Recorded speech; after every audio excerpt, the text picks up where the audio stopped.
Assalamualaikum warahmatullahi wabarakatuh. Kami dari kelompok 9 akan menjelaskan sedikit materi tentang sejarah pemikiran ekonomi Islam. Kelompok kami terdiri dari 3 orang. Yang pertama yaitu ada saya sendiri, Ani Amaliah Putri dengan NIM akhir 167, dan ada teman saya Salsabila Haryanto Putri dengan NIM akhir 179, dan yang terakhir ada teman saya Novia Fitri Amelia dengan NIM akhir 183. Untuk yang pertama dari sejarah pemikiran ekonomi Islam, yaitu ada ekonomi Islam pada periode Rasulullah dan Khulafaur Rasyidin. Tokoh yang pertama yaitu ada Nabi Muhammad SAW pada tahun 610 sampai 632 Masehi. Rasulullah SAW dalam bidang ekonomi berlandaskan petunjuk dari Al-Quran. Rasulullah juga menerapkan teori invisible hands atau yang berasal dari Nabi Muhammad SAW dan sangat populer di kalangan ulama. Rasulullah SAW dalam hadis tersebut tidak menentukan harga. Ini menunjukkan bahwa ketentuan harga itu diserahkan kepada mekanisme pasar yang alamiah impersonal. Rasulullah menolak tawaran itu dan mengatakan bahwa harga di pasar tidak boleh ditetapkan karena Allah lah yang menentukannya. Tokoh yang kedua yaitu ada Abu Bakar As-Siddiq pada tahun 11 sampai 13 Hijriah atau 632 sampai 634 Masehi. Abu Bakar telah mampu membuat prinsip penting dalam perpajakan Islam, yakni menegakkan zakat sebagai sumber pendapatan negara. Tokoh yang ketiga yaitu ada Umar bin Khattab pada tahun 13 sampai 23 Hijriah atau 634 sampai 644 Masehi. Ia berpendapat bahwa kesulitan yang dihadapi umat Islam hendaknya diperhitungkan dalam menentukan bagian seseorang dari harta negara, dan karenanya keadilan menghendaki usaha seseorang serta tenaga yang telah dicurahkan dalam memperjuangkan Islam harus dipertahankan dan dibalas dengan sebaik-baiknya. Tokoh yang selanjutnya yaitu ada Utsman bin Affan pada tahun 23 sampai 35 Hijriah atau 644 sampai 656 Masehi. Pada masa Utsman bin Affan radhiyallahu an juga telah menetapkan masa-masa ditunaikannya zakat. Dimulainya peminjaman atau penggunaan dana zakat untuk kemaslahatan umat seperti membiayai perang dan layanan umum. Ketika Utsman bin Affan sudah memiliki dana, maka beliau menggantikan dana zakat tersebut. Maka artinya Utsman bin Affan yang membiayai dana untuk perang dan pelayanan umum tersebut. Tokoh yang terakhir pada periode Rasulullah dan Khulafaur Rasyidin ini yaitu ada Ali bin Abi Thalib pada tahun 35 sampai 40 Hijriah atau 656 sampai 661 Masehi. Ali bin Abi Thalib ini mencetak uang koin atas nama negara Islam. Yang selanjutnya yaitu ada periode pertama dalam sejarah pemikiran ekonomi Islam.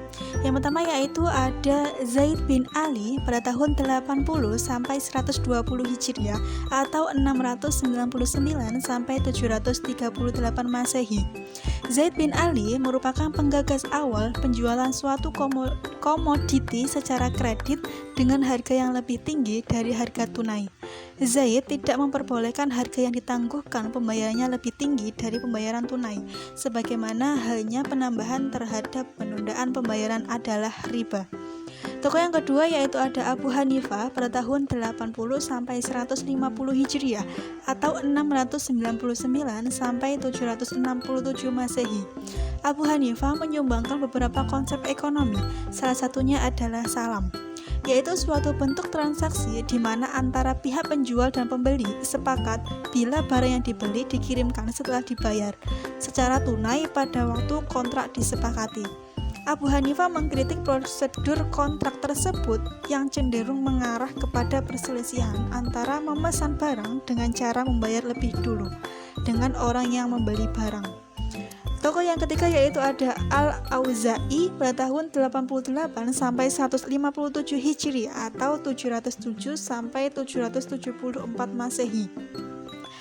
Auza'i ini memperbolehkan dan mensahihkan sistem muzaraah sebagai bagian dari bentuk murabahah dan memperbolehkan peminjaman modal baik dalam bentuk tunai atau sejenisnya. Tokoh selanjutnya ada Imam Malik bin Anas. Pemikiran beliau tentang maslahah yaitu nilai kegunaan apakah untuk individu atau sosial yang merupakan akar syariah. Selanjutnya ada Abu Yusuf. Beliau menganalisis permasalahan-permasalahan fiskal dan mengajukan beberapa kebijakan bagi pertumbuhan ekonomi dan meningkatkan kesejahteraan masyarakat. Abu Yusuf senantiasa menggunakan ayat-ayat dan hadis-hadis yang relevan untuk mendukung pilihan kebijakan yang diadopsi. Periode selanjutnya yaitu periode kedua. Tokoh-tokohnya yang pertama ada Nasiruddin Tusi. Ia menyatakan bahwa spesialisasi dan pembagian tenaga kerja telah menciptakan surplus ekonomi, sehingga memungkinkan terciptanya kerjasama dalam masyarakat untuk saling menyediakan barang dan jasa. Yang kedua ada Ibnu Taimiyah. Ia memandang mekanisme pasar sebenarnya tidak terbatas pada masalah moneter, lebih dari itu mencakup beberapa bagian kehidupan bernegara dan beragama. Yang ketiga ada Al-Ghazali.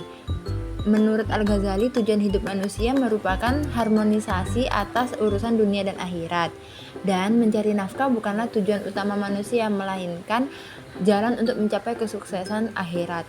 Selanjutnya ada Ibnu Khaldun. Menurut Ibnu Khaldun, molaritas sebagai pondasi utama dalam ekonomi dan nilai suatu produk sama dengan kuantitas pekerja yang memproduksinya. Dan yang terakhir ada Ibnu Rushd. Pemikiran beliau merupakan pemikiran Islam lahir dari kenyataan bahwa Islam adalah sistem yang diturunkan Allah Subhanahu wa taala kepada seluruh manusia untuk menata seluruh kehidupan dalam seluruh ruang dan waktu. Untuk periode ketiga yaitu ada 3 tokoh. Yang pertama Syekh Waliullah. Ia menganggap kesejahteraan ekonomi sangat diperlukan untuk kehidupan yang baik. Dalam konteks ini ia membahas kebutuhan manusia, kepemilikan, sarana produksi, keutuhan atau kebutuhan untuk bekerja sama dalam proses produksi dan berbagai bentuk distribusi dan konsumsi. Tokoh yang kedua adalah Jamaluddin Al-Afghan, menentang teori naturalisme dan prinsip aliran ekonomi sosialis yang memaksa kesamaan dalam setiap hal termasuk pendapatan dan kebutuhan. Yang ketiga yaitu Muhammad Iqbal. Ia mendefinisikan ekonomi tidak hanya berorientasi pada kesejahteraan secara materi namun lebih jauh kesejahteraan secara mental spiritual yang memartabatkan Khudi dan Bekudi. Untuk periode yang terakhir yaitu periode kontemporer. Di sini ada 3 tokoh. Yang pertama yaitu Muhammad Abdul Manan. Menurut beliau, yang membedakan ekonomi Islam dengan sistem ekonomi modern lainnya yaitu dalam kerangka Islam, kemakmuran dan kesejahteraan ekonomi adalah sarana untuk mencapai tujuan spiritual dan moral. Untuk tokoh yang kedua yaitu Syed Nawab Haidir Naqvi. Kritikan ekstrim terhadap kapitalisme karena ia memiliki tujuan untuk mengubah struktur dasar perekonomian feodalistik kapitalistik di era kontemporer ini. Untuk tokoh yang terakhir yaitu dasar pemikiran dari Manzur-Kaf adalah Al-Quran dan hadis. Dasar inilah yang menjadikan beliau menawarkan kepada masyarakat muslim agar dalam kegiatan ekonomi negara dikembalikan kepada prinsip Al-Quran dan hadis. Cukup sekian penjelasan dari kelompok kami tentang sejarah pemikiran ekonomi Islam. Kurang lebihnya kami mohon maaf. Wassalamualaikum warahmatullahi wabarakatuh.